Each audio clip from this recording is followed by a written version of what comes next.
आज हम लोग चर्चा करेंगे घुल्ल के असामान्य अणुभार पर, abnormal molecular weight of solute. इसको जानने और समझने के लिए कुछ अन्य बातें हैं, कुछ अन्य पद हैं, कुछ अन्य टर्म हैं जिनका उपयोग होगा वहां पर, उसको थोड़ा हम लोग जान लें। पहला,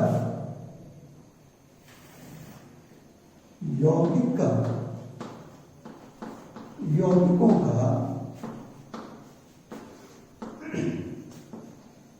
संयोजन एवं वियोजन।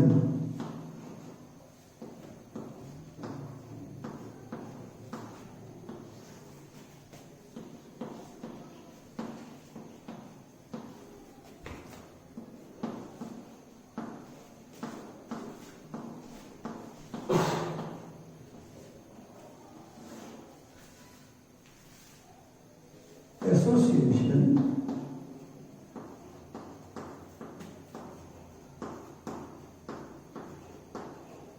and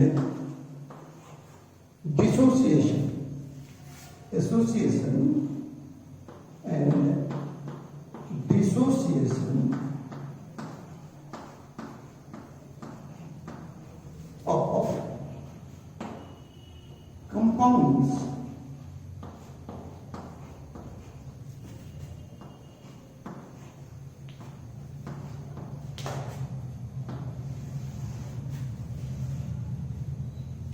देखिए, ग्लूकोज, यूरिया, चीनी, इस तरह के जो यौगिक हैं,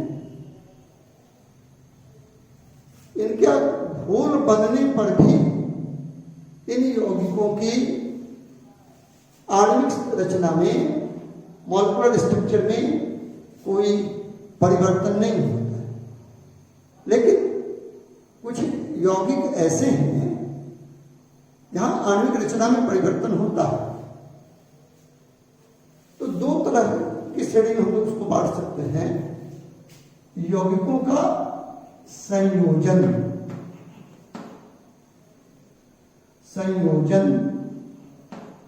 एसोसिएशन। संयोजन का मतलब होता है जुड़ना। किसका जुड़ना? यौगिकों का जुड़ना। यानी अगर किसी यौगिक के दो या दो से अधिक अणु मिलकर एक नया और बड़ा अणु बना दें, तो यह क्रिया यौगिकों का संयोजन कहलाती है। आपका जाना पहचाना उदाहरण है, यह है आपका एसिटिक अम्ल CH3COOH। इसको जब हम लोग बेंजीन, जिसका मॉलिक्यूलर फॉर्मूला C6H6, इसमें घोलते हैं, तो क्या होता है कि एसिटिक अम्ल के दो अणु मिल जाते हैं, CH3COOH,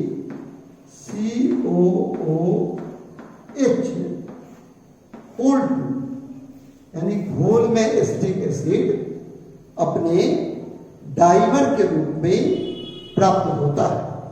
और स्पष्ट है कि जिस यौगिक का एसोसिएशन होगा घोल में, उस यौगिक के अणुओं की वास्तविक संख्या उसकी अपेक्षित संख्या से कम होगी। जैसे यहां आप उम्मीद कर रहे हैं गणना के आधार पर, कैलकुलेशन के आधार पर, कि मान लीजिए कि 2000 अणु हैं, लेकिन जब एसिटिक एसिड के 2000 अणु बेंजीन में घुलेंगे तो घोल में वो 1000 ही पाए जाएंगे। यानी एसोसिएशन के फलस्वरूप, संयोजन के फलस्वरूप घुल के अणुओं की संख्या में कमी आती है। और अगर वियोजन हो, डिसोसिएशन, अणुओं का आयनों में टूटना, आयनाइजेशन ऑफ मॉलिक्यूल्स, जैसे देखिए आप NaCl क्या हुआ, Na प्लस, ये ठोस में नहीं टूटेगा, सॉलिड स्टेट में नहीं टूटेगा। जब इसका एक्वस सोल्यूशन आप बनाएंगे तो ये टूटेगा अपने कॉन्स्टिट्यूएंट आयंस में, अपने अवयवी आयंस में, Na प्लस और Cl माइनस।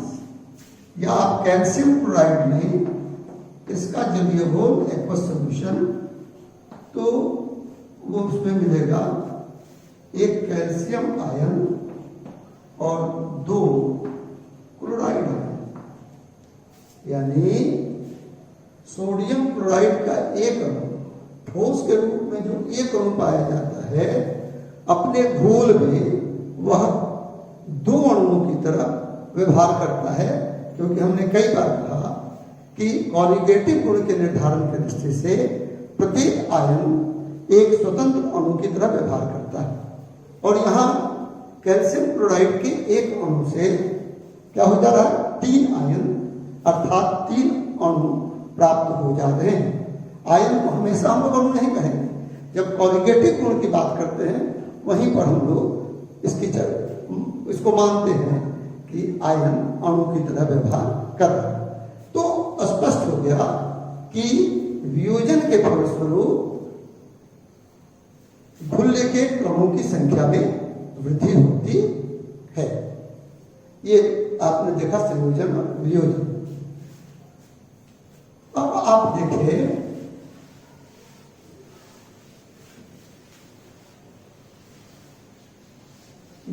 घुल्ले के अणुभार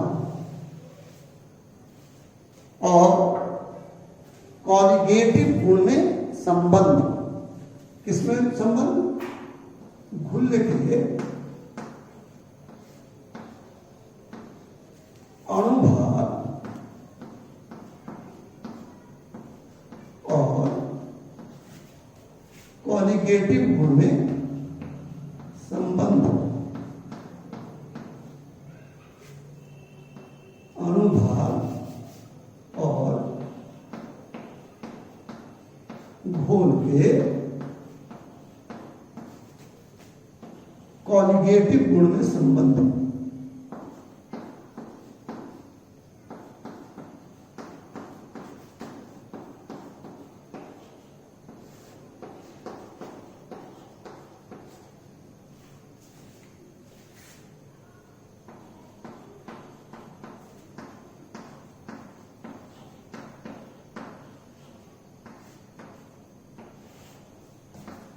अंग्रेजी में क्या कहेंगे इसको, relation between molecular weight of solute and colligative property of solution. इसको समझने के लिए हम लोग एक उदाहरण लें, परासरण दबाव का, ऑस्मोटिक प्रेशर। ऑस्मोटिक प्रेशर में क्या हो जाएगा, ये संबंध आपका जाना पहचाना है, आपने कई बार देखा है, पाई बी इक्वल टू NST। पाई घोल का परासरण दबाव, osmotic pressure of solution, V घोल का आयतन, volume of solution, N number of moles of solute, घुल के ग्राम अणुओं की संख्या, S घोल नियतांक सॉल्यूशन कांस्टेंट, और T घोल का तापमान, टेम्परेचर ऑफ सॉल्यूशन। आप जानते हैं कि ये बहुत बार आप लोगों को मिला होगा कि N is equal to small w upon small m। N क्या है, घुल्ले के ग्राम अणुओं की संख्या, और स्मॉल w क्या है, घुल्ले का ग्राम में भाग, weight of solute in grams, और स्मॉल m क्या है, मॉलिक्यूलर वेट ऑफ सोल्यूट, घुल्ले का अणुभार। तो इस समीकरण में अगर हम लोग n का मान रख दें तो क्या हो जाएगा, pi B is equal to W upon m S T. और हम अभी मॉलिक्यूलर वेट निकालना चाह रहे हैं, मॉलिक्यूलर वेट निकालना चाहते हैं तो क्या हो जाएगा, देयरफॉर WST/V। देख लीजिएगा आप लोग भी, गलती किसी से भी हो सकती है। M = WST/V। अब देखिए कि दाईं तरफ अगर हम लोग घोल के भार को स्थिर कर दें, जब घोल बने तो निश्चित परिमाण लेके घोला जाए, घोलने का स्मॉल w कांस्टेंट हो गया, नियत हो गया। S तो पहले से ही एक नियतांक है, कांस्टेंट है, सब कांस्टेंट, घोल नियतांक।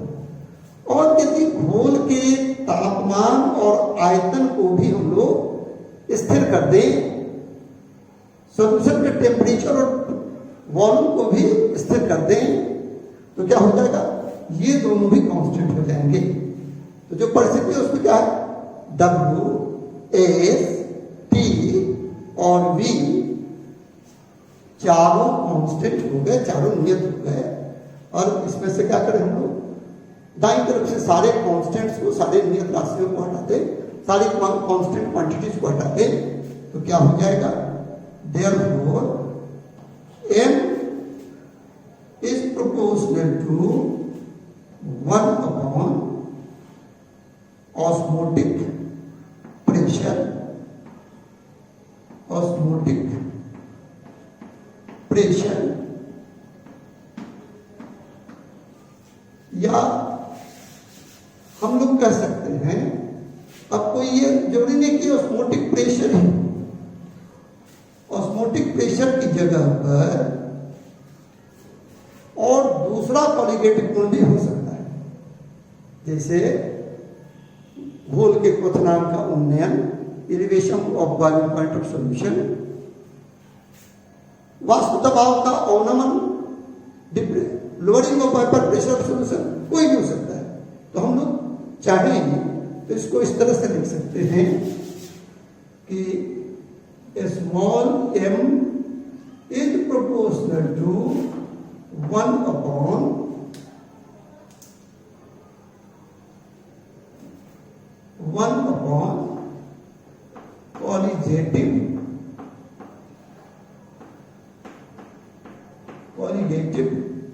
property।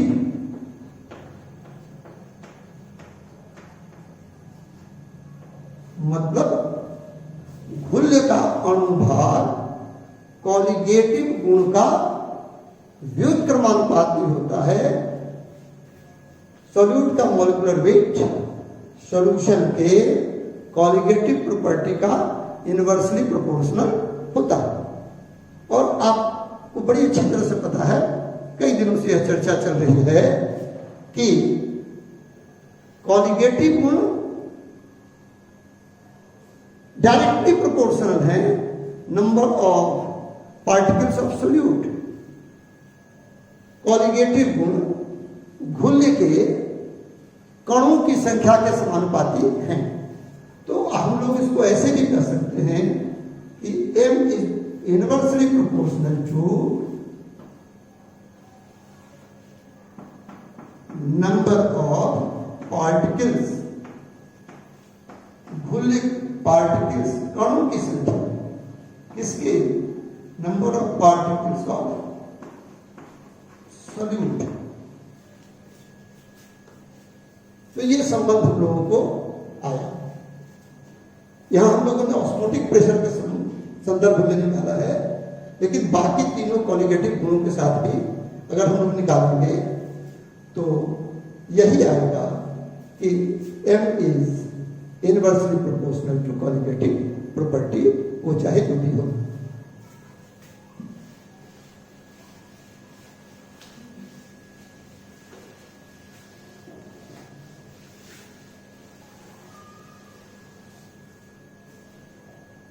अब हम लोग आ रहे हैं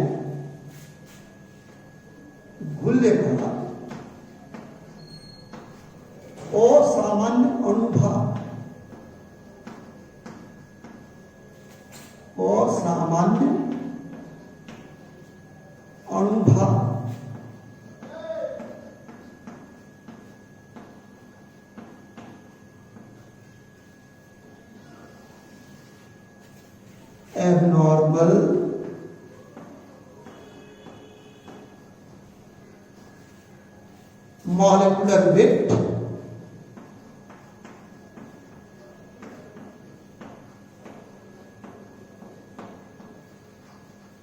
abnormal molecular weight of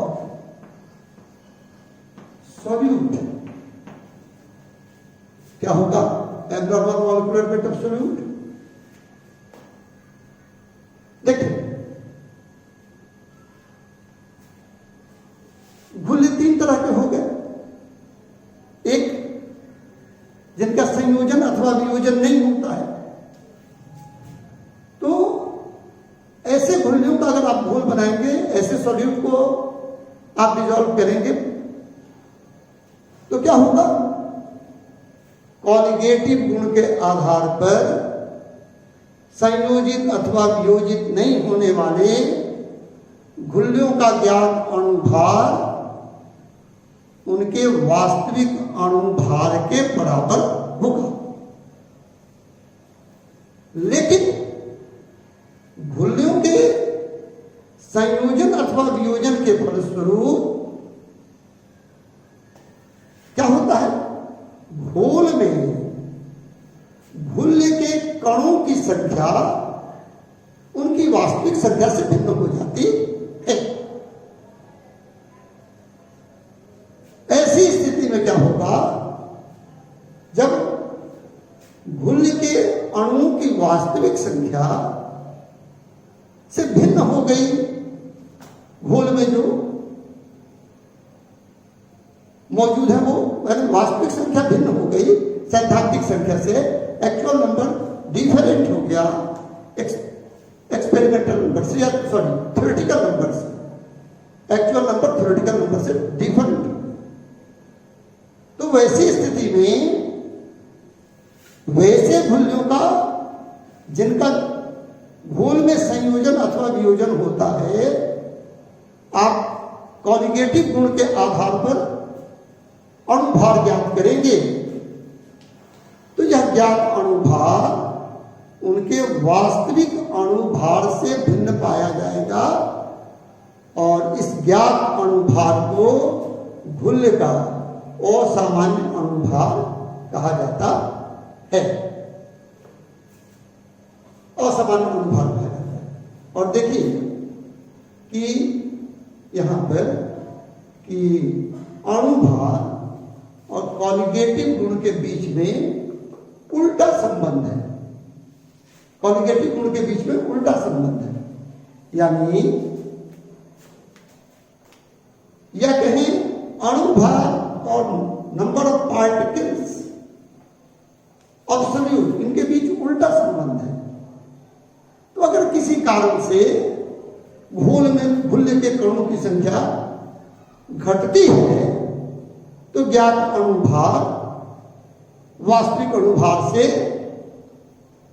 अधिक पाया जाएगा, क्योंकि दोनों के बीच उल्टा संबंध है। ये घटेगा तो ये बढ़ेगा।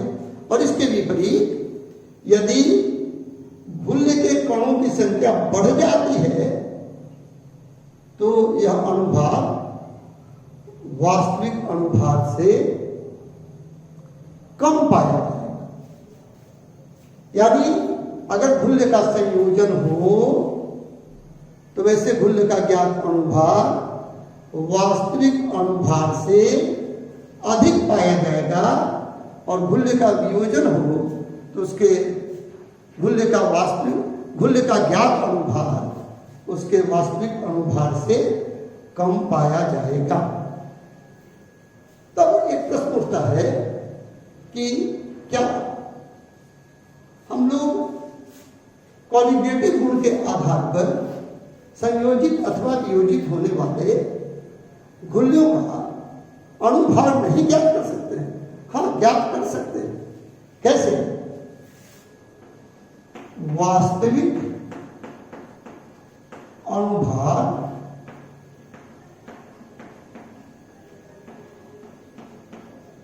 बराबर होता है आई। इसको कहते हैं क्वांटम गुणक। अभी हम लोग इसको देखेंगे। आप मान लीजिए कि यह सही है, आई गुणा ज्ञात अणुभार या प्रायोगिक अणुभार। ज्ञात अणुभार किसका? घुल्ले। तो प्रयोग से जो आपको पता चला है, ज्ञात हुआ है, उसमें क्वांटम फैक्टर से गुणा कर देंगे तो संयोजित अथवा वियोजित होने वाले घुल्लियों का वास्तविक अणुभार निकल जाएगा। तो अब हम लोगों को देखना होगा क्या 1:2 गुणक क्या, ये घुल्ले का असामान्य अणुभार हो गया। क्या निष्कर्ष आया कि संयोजित अथवा वियोजित होने वाले घुल्लियों का पॉलीगेटिव गुण के आधार पर ज्ञात अणुभार वास्तविक अणुभार से भिन्न होता है। इसको घुल्ले का असामान्य अणुभार कहा जाता है। संयोजन होने पर ज्ञात अणुभार वास्तविक अणुभार से अधिक पाया जाता है और वियोजन होने पर ज्ञात अणुभार उनके वास्तविक अणुभार से कम पाया जाता है। अब हम लोग जरा सा देखें क्वांटम गुणक।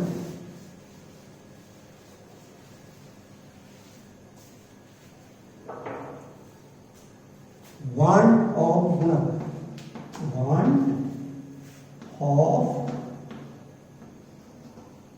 गुणक।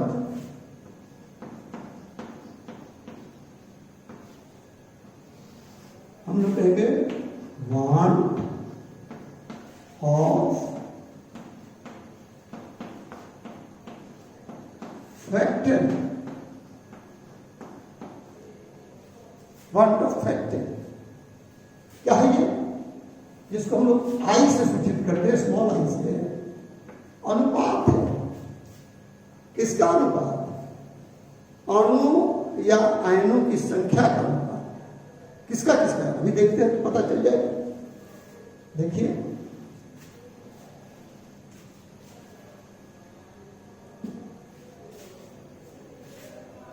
संयोजन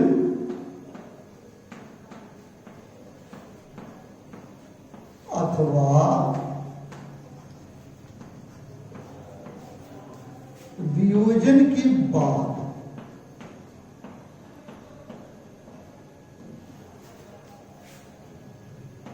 बाद घुल के अणुओं या आयनों की संख्या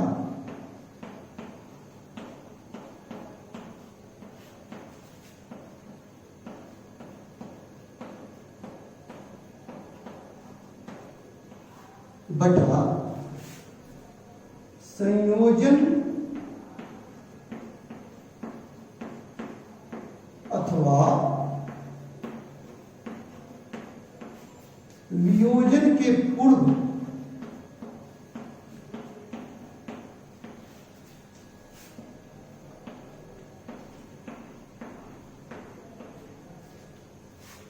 घुल के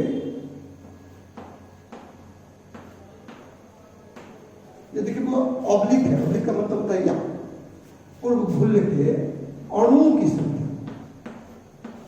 यहाँ आयन नहीं होते हैं वियोजन के पूर्व। अंग्रेजी में क्या कहेंगे? नंबर ऑफ मॉलिक्यूल्स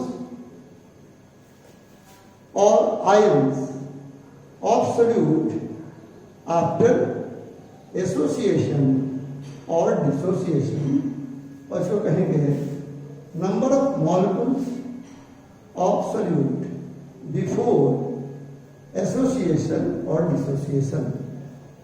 तो देखिए ये हो गया। अब जरा सा देखें कुछ यौगिकों के लिए कि ये है आपका एसिटिक एसिड। अभी इसकी चर्चा हुई है कि बेंजीन में इसको जो हम बोलते हैं तो इसके दो मॉलिक्यूल मिलकर एक मॉलिक्यूल में एक डाइमर में बदल जाते हैं। तो इसके लिए आई का मान हो जाएगा बाद में कितने हैं? एक। ये दोनों मिलकर एक हो गया, एक। और पहले कितने थे? 2। तो इसके लिए आई का वैल्यू हो गया 1/2। NaCl की बात करें, ये डिसोसिएट करता है एज Na प्लस अब प्लस Cl माइनस। तो देखिए सोडियम क्लोराइड का एक अणु जब विघटित होता है तो 2 आयन प्राप्त होते हैं। ये प्रत्येक आयन अणु की तरह व्यवहार करते हैं कॉलिगेटिव गुण के संदर्भ में। तो क्या हो गया, कितने हो गए? I बराबर कितना हो जाएगा? I इज इक्वल टू 2 और पहले कितने थे? 1, 2। अगर कैल्शियम क्लोराइड की बात करें तो क्या हो जाएगा? ये टूटता है Ca+2 and 2Cl minus. 2 calcium ion, sorry 1 calcium ion और 2 क्लोराइड आयन प्राप्त होते हैं। तो इसके लिए स्पष्ट है कि I का मान मिलेगा, I का वैल्यू होगा 3। इस तरह से I का मान हम लोग घुल के प्रकृति के आधार पर बड़ी आसानी से निकाल सकते हैं। अब देखें कि I के आधार पर, क्वांटम गुणक के आधार पर कैसे निकल जाता है संयोजित अथवा वियोजित होने वाले घुलियों का वास्तविक अनुभाग। तो देखिए I इज इक्वल टू क्या होगा? संयोजन या वियोजन के बाद घुल्य के अणुओं या आयनों की जो संख्या होगी, इसी के आधार पर हम लोगों को प्रायोगिक कॉलिगेटिव गुण मिलेगा, एक्सपेरिमेंटल कॉलिगेटिव प्रॉपर्टी मिलेगी। I इज इक्वल टू प्रायोगिक एक्सपेरिमेंटल कॉलिगेटिव गुण।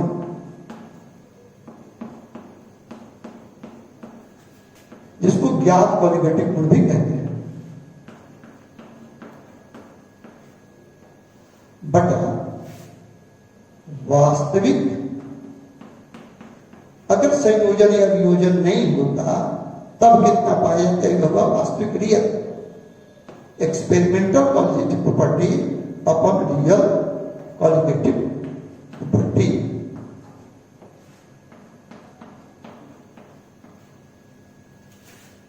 अब अभी हम लोगों ने जब संबंध स्थापित किया था घुल के अणुभार और कॉलिगेटिव गुण के बीच में, तो पाया गया था कि दोनों एक दूसरे के व्युत्क्रमानुपाती इनवर्सली प्रोपोर्शनल है, यानी कॉलिगेटिव गुण और अणुभार के बीच उल्टा संबंध है।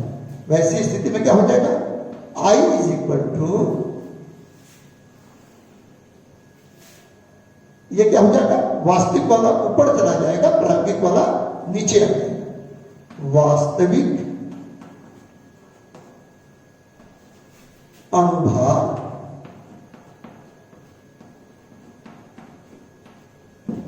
बटा प्रायोगिक या ज्ञात एक्सपेरिमेंटल और ऑब्जर्व प्रायोगिक अणु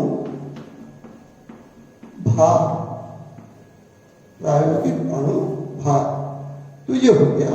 और अब आपको दिख रहा है कि वास्तविक अणुभार घुलने का, कैसे घुलने होगा? संयोजित अथवा वियोजित होने वाले घुलनों का वास्तविक अणुभार कितना हो जाएगा? I one two factor into गुणा प्रायोगिक अणु भार। यही संबंध अभी हम लोगों ने असामान्य अणुभार के समय लिखा था। तो ये हम लोगों का हो गया आज का। अगले दिन हम लोग विद्युत विच्छेद के विघटन के अंश और फिर कॉलिगेटिव गुण के आधार पर विद्युत विच्छेदों के विघटन के अंश ज्ञात करने पर चर्चा करेंगे। धन्यवाद।